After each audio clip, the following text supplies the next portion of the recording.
Hello বন্ধুরা, welcome back to my channel Mega Blaze cooking and ব্লগসে তোমাদের স্বাগত। আজ আমি তোমাদের দেখাবো কিভাবে আমের তেল আচার বানাবে, আর সেটাকে 1 বছর ভালোভাবে সংগ্রহ করে রাখবে, কিচ্ছু হবে না।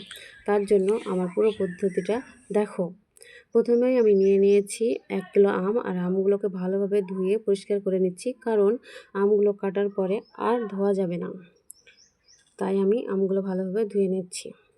এবার আমগুলোকে আমি টুকরো টুকরো করে কেটে নিচ্ছি, ঠিক যেভাবে আমি তেল আচারটা বানাবো সাইজ মতো কেটে নিচ্ছি।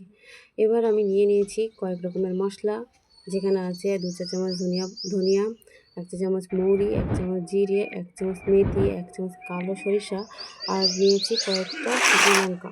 এবার আমগুলো আমি কয়েক ঘন্টার জন্য রোদে দিয়ে দিয়েছিলাম, আর মশলাগুলো এবার আমি এগুলো শুকানোর পরে নিয়ে যাচ্ছি, আর এদিকে দিয়ে দিয়েছি কড়াই গরম হতে, যাতে মশলাগুলো আমি ভাজবো।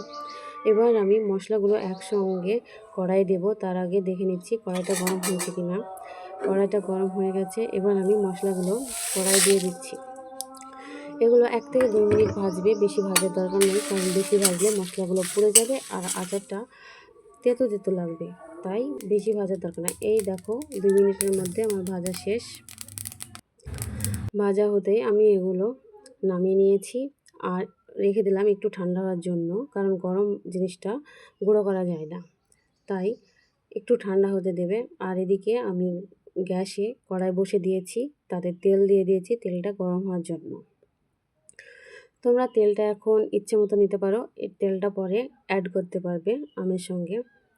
আর এগুলো ঠান্ডা হতেই আমি গুঁড়ো করে নিচ্ছি, শিলনোড়ায় গুঁড়ো করে নিচ্ছি। দেখো আমি ঠিক একেবারে পাউডার করে নিইনি, এগুলো একটু গোটা গোটা রেখেছি, কারণ মুখে পড়বে, ভালো লাগবে। এগুলো গুঁড়ো করা হয়ে গেল, আমি এখন একটা পাত্রে তুলে নিচ্ছি। এদিকেও তেলটাও আমার গরম হয়ে এসেছে,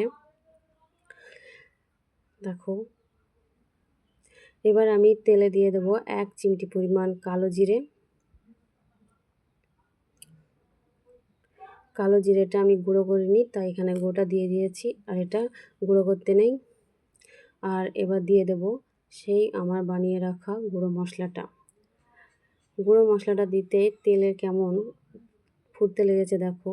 আর দিয়ে দিচ্ছি পরিমাণ মতো বিট লবণ, এটা তোমাদের স্বাদ অনুযায়ী দেবে, কারণ কেউ একটু লবণটা বেশি খায়, কেউ কম খায়, তাই এটার কোনো পরিমাপ নাই, তোমরা যতটা ইচ্ছে দিতে পারো, যতটা তোমরা খেতে পারবে আর কি। এবার আমি এটাকে ভালোভাবে নাড়াচাড়া করে নিচ্ছি, মিক্স করে নিচ্ছি। আমের সিজন তো আসে আবার চলে যায়, কিন্তু আম আচারটা থেকে যায়, যেটা আমরা অন্য সময় খেতে পারি। তার জন্য এটাকে আমরা একটু ভালোভাবে করে রাখি। তেলগুলো গরম হতেই আমি দিয়ে দিচ্ছি এবার আমগুলো। তার আগে গ্যাসটা বন্ধ করে নেবে, কারণ জ্বলন্ত গ্যাসে এটা দেওয়া যাবে না, আমগুলো তাহলে গলে যাবে। এবার এগুলো ভালোভাবে নাড়াচাড়া করে নিতে হবে।